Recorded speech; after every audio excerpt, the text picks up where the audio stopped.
I'm Laura, and I've always been proud of the work I've done. I've had a lot of success in the last few years at my big company, but I've been getting increasingly convinced in recent months that my marriage to Adam is disintegrating.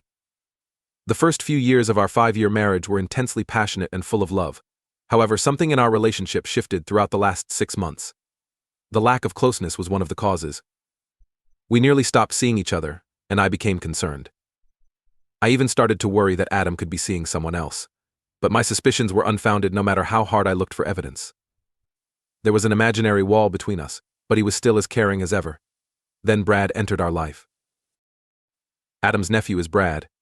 Adam requested me to assist Brad in getting a position at my company one evening over dinner. Adam claimed he was seeking for a fresh opportunity to grow and that he was very capable, so I agreed to help. Brad entered my office early the following morning.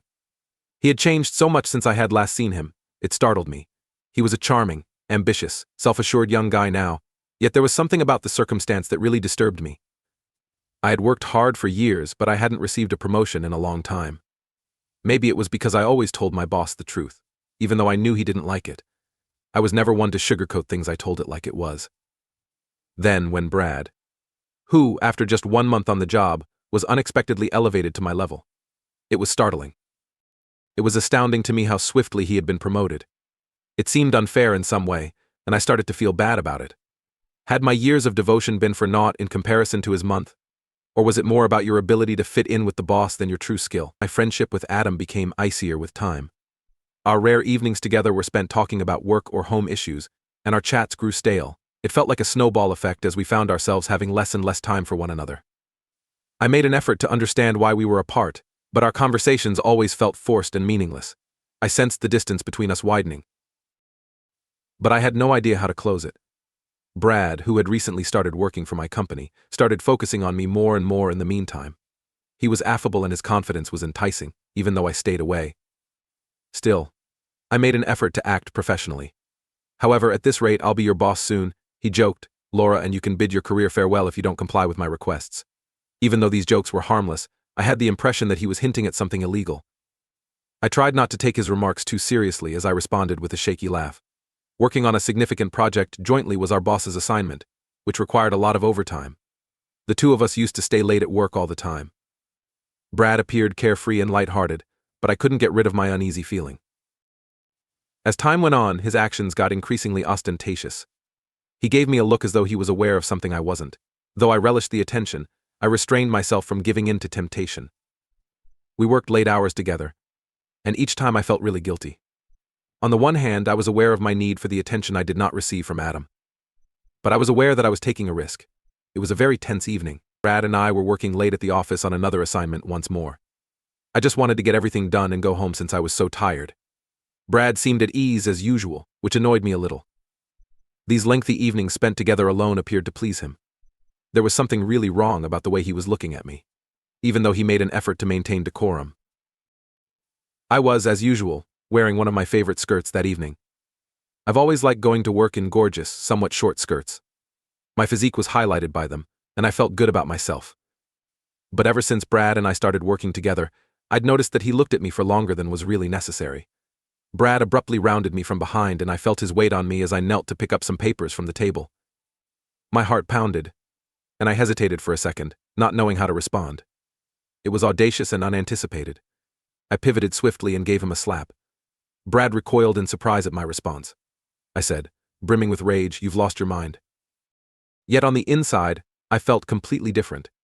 In actuality, though, I didn't slap him because I didn't like it. No, his insolence infuriated me. It was overly audacious, even for his customary antics. I was boiling inside, a mixture of shame and annoyance at allowing things get to this point. But I quickly turned around and walked out since I couldn't afford to appear weak. The tension that had grown between Brad and me after that night was nearly intolerable. We didn't talk much over the next few days.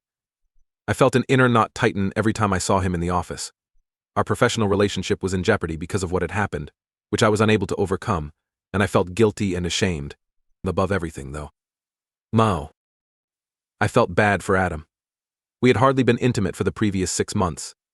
I had been trying not to think about this too much, but it troubled me.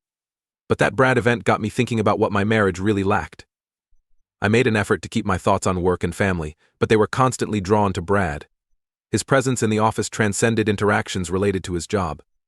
Despite the relative quiet during our work, I sensed a powerful pull. His occasional glances at me just served to exacerbate the internal struggle I was going through. Brad appeared keen to get back in touch with me. He made several attempts to express regret for what had transpired. He said that it was an accident, and that he had no intention of things getting that bad. I knew it was a deception, but I decided not to pursue the matter since. I wanted so much to trust what he said. Though I forced myself to believe that I could handle the situation, I knew in my heart that it had reached a breaking point. Brad had a different suggestion that night. To ease the tension of the evening. "Let's grab some drinks," he added. "It'll make the work easier." Though I was hesitant, I secretly hoped it would. Over the last several days, our tension had been steadily increasing, and I thought that doing so would make things less unpleasant. After we placed our drink orders, the office mood quickly lightened up. As we worked while enjoying our drinks, I noticed that I was letting go of my uncertainties and fears minute by minute. I laughed as Brad told jokes. I was feeling liberated at that rare moment, temporarily putting my marital problems behind me. Brad made an effort to put the past behind him and apologized. He was making an effort to mend our relationship, so I hesitantly agreed to give it a shot. Brad once unexpectedly leaned in to give me a kiss. It was a long, intense kiss, and in spite of all my inner reservations, I gave in. His lips would not quit, and his touch was confident but soft. I was losing myself in the moment, but I drew away as soon as his hands began to squeeze my hips. My heart was pounding so hard it felt like it might burst out of my chest that my breathing became labored. I looked aside, experiencing a rush of remorse and terror. I realized that I had stepped over the cue, but there was nowhere else for me to go. I stood up and muttered, "I'm sorry I was unable to remain in the room with him alone any longer." I knew that the consequences would be inevitable if I didn't quit immediately. A few days after our previous meeting, Brad called me and asked me to dinner. He indicated that there was an urgent issue that needed to be resolved regarding job documents. I felt that there was still unresolved business between us, so I hesitated before agreeing. I was a little anxious when I first arrived, but I made an effort to concentrate on the task at hand. Brad proposed that I stay for supper as I was about to depart after we had swiftly concluded our discussion of the documents. He persuaded me by claiming that the evening was still young and we had already collaborated so much. I accepted, but a warning flag went up inside of me. Brad prepared a lovely supper, and as each glass of wine was taken, the mood grew more laid back and personal. We laughed, spoke about life, and talked about work. It all felt so natural, and I let myself forget about my obligations to Adam for a little while. The atmosphere had grown even more personal by the conclusion of dinner. I didn't back away as Brad moved in to kiss me again. The tension and longing that had been rising inside of me were palpable. When our lips met, every wall I had built inside came down. His touch was confident but soft, and the kiss was full of need and passion. There was no question between us when we found ourselves in his bedroom. When Brad caressed my hand lightly, shivers rose all over my body. There was warmth and desire in his touches, and I sensed that our bond was getting stronger. I felt his warmth as I pressed myself closer to him, and all else vanished. His hands stroked gently over my body, as if attempting to memorize every moment, and his breath on my neck sent thrills down my spine. We moved in unison, and each touch had a very intimate quality, as though we had at last revealed something long concealed. I knew at the end of the night that I had gone too far, but at that point, nothing else mattered except what was going on between us. It all seemed to be a blur. I tried to pretend like nothing had occurred when I got home. Adam knew I'd been with his nephew, but he didn't suspect a thing. Although there was nothing to worry about in his opinion, I was troubled by my conscience and sensed that something bad would happen. I could feel more strongly every day that my marriage to Adam was coming to an end. Our evenings together were spent in silence, and our chats had grown formal.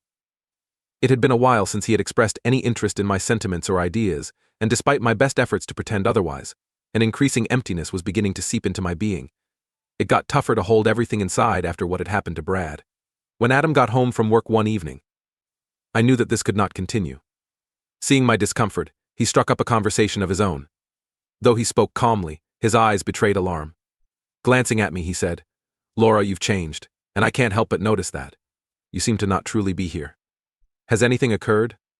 I was struck hard by those remarks and realized that the time had come. My feelings could no longer be suppressed.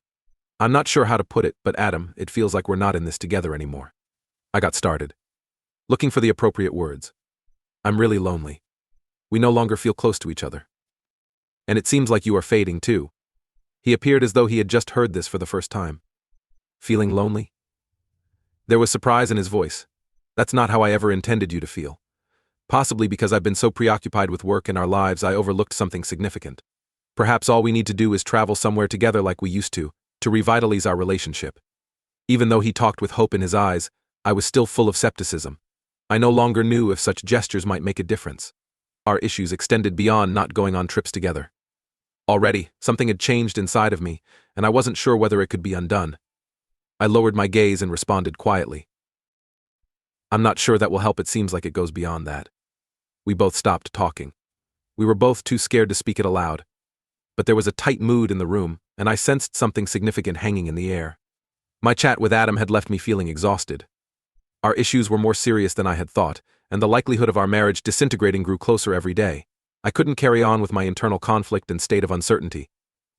I had to make sense of my emotions and determine what my true desires were. I made the decision to take a break from work and let Brad and my supervisor know about it.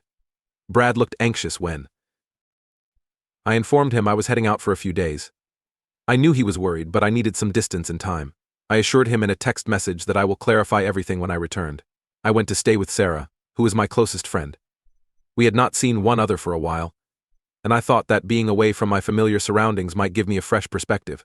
I'd always felt comfortable confiding in Sarah, and I thought that I could tell her everything that I had been experiencing.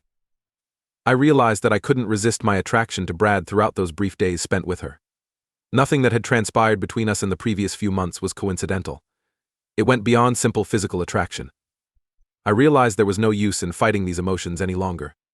My want to be with him just became stronger every time I thought about him, and I knew I would eventually have to deal with this head-on. I thought I had made a solid choice when I got back home.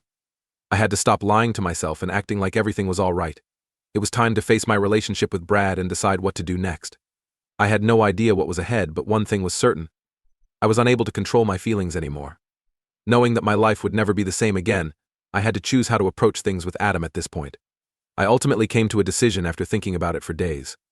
I could not continue to live a lie all the time. I was unable to suppress my emotions any longer. My love for Brad had grown too powerful for me to ignore. I chose to see him that evening without considering the repercussions. I failed to warn him.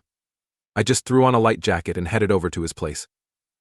I remained silent until Brad answered the door. I felt all the feelings I had been suppressing explode inside of me as I looked into his eyes. I rushed myself into his arms and kissed him without thinking. Everything seemed so natural. His mouth, his touch. We moved towards his bedroom after sharing a kiss, as if there was no more time or place for contemplation. I watched as the flame of passion flared in his eyes as I took off my coat. All I had on was gorgeous, semi-transparent knickers.